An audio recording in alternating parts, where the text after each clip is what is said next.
I didn't feel joyful. I was scared. I was afraid. And it wasn't anxiety. They were like panic attacks, Yeah. which are different. Goldie Hawn, the woman whose laughter once defined an entire generation, was to the world a symbol of joy, of light, of that unmistakable Hollywood magic. But now at 79, Goldie is finally breaking her silence, revealing the 6 actors she secretly despised the most. They once called her America's sweetheart, the woman everyone adored. Yet behind her back, they whispered she was greedy, fake, and overrated. Goldie heard every word. She remembered, and she vowed never to work with them again. Once you hear their names, you will understand just how much pain hid behind that perfect smile. Bill Murray was the public humiliation that made Goldie Hawn walk away. Of all the names on Goldie's blacklist, Bill Murray sits at the very top not because of a long-standing feud, but because of a single moment she could never forget. It was supposed to be a simple table read for a late 1980s studio comedy.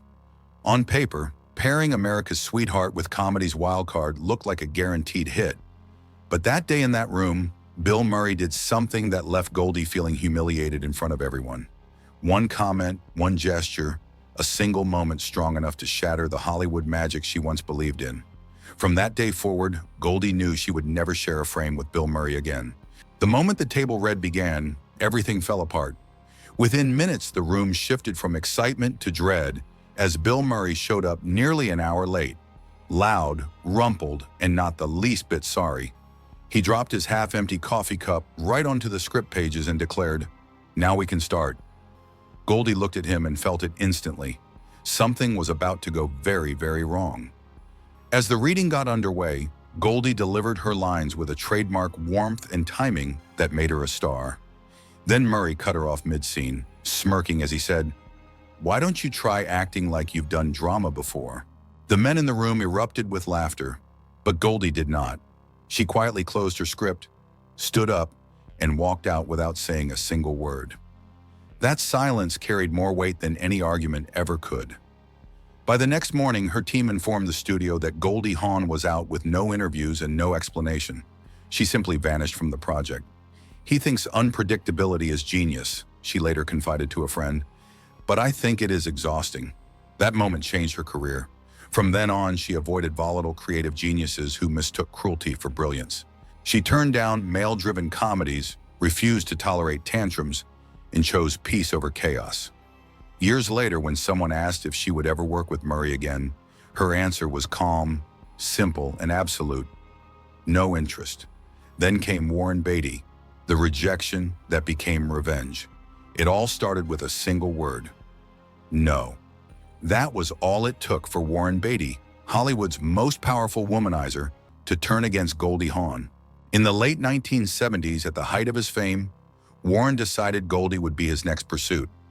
First came the dinner invitation, then the private parties, then the invitation to his Beverly Hills home, an offer everyone in Hollywood understood. But Goldie did not play the game. She was gracious, funny, and immovable. And that is when Warren's charm evaporated. Almost overnight, she noticed things shifting. Scripts she had been promised were suddenly gone.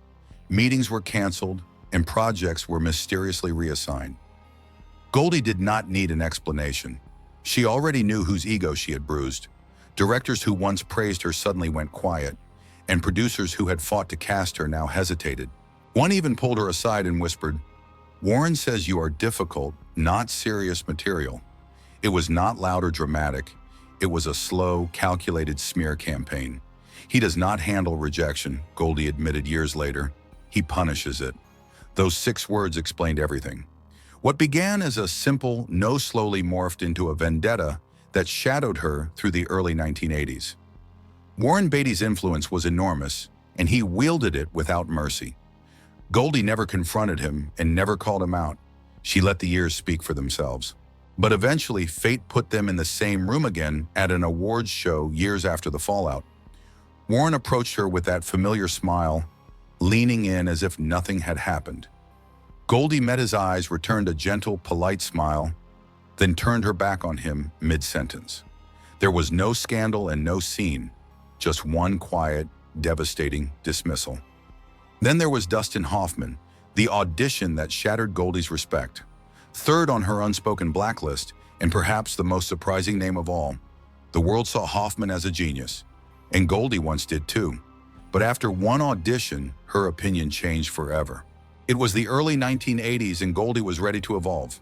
She had already proven she could make millions laugh, but now she wanted to make them feel. A prestigious drama was in the works, and producers were ecstatic about pairing her with Hoffman for the lead. Everyone expected sparks, and they were right, but not in the way anyone hoped. Halfway through their reading, Hoffman abruptly stopped. He stared at her with a cold, expressionless face, then turned to the producers and said, "She's still playing it like a sitcom." The words hit harder than any slap.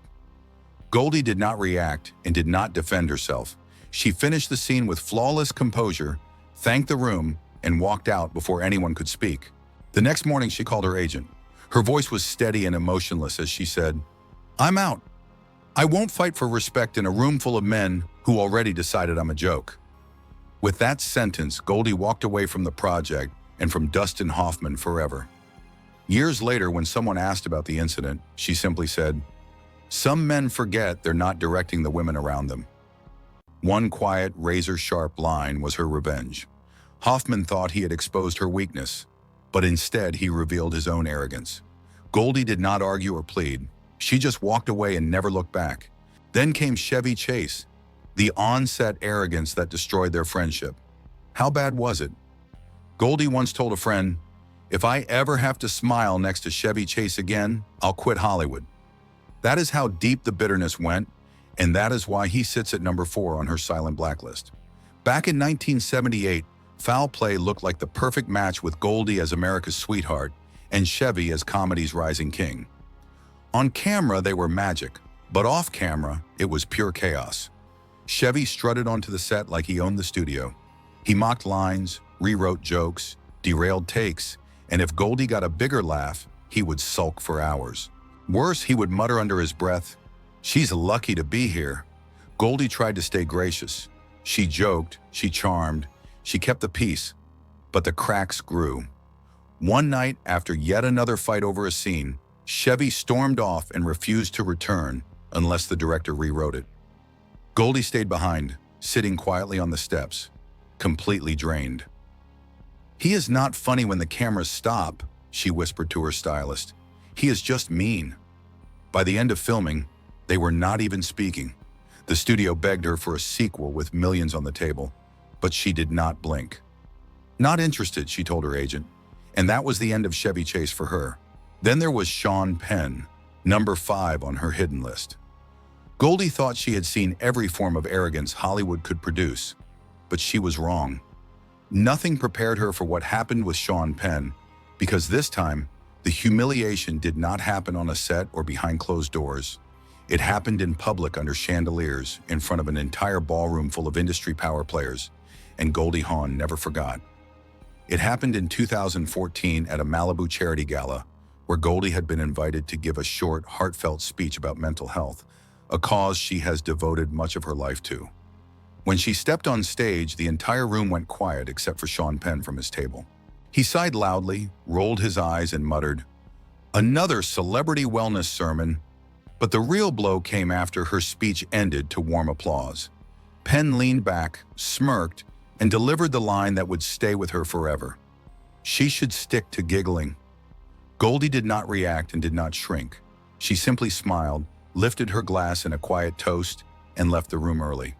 Only once she was in the car did she finally speak, saying, "My whole career and I'm still reduced to giggles." That was the moment she drew her line in the sand. From that night forward, Goldie refused to attend any event where Sean Penn's name appeared on the guest list. When asked years later how she felt about him, she did not hesitate and said, "Not my energy." She was not angry, she was finished. Then came the final name on Goldie's silent list, the one no one would ever expect. Kirk Douglas, not a rival or a loudmouth comedian, but a Hollywood legend. It began at an industry panel in the late 1990s. Goldie was there as an Oscar winner, a producer, a seasoned woman of Hollywood. Kirk, already an icon, greeted her with that familiar grin, kissed her hand and said, "You haven't aged a day, sweetheart." The crowd laughed. Goldie smiled, but inside it felt like a sting wrapped in a compliment.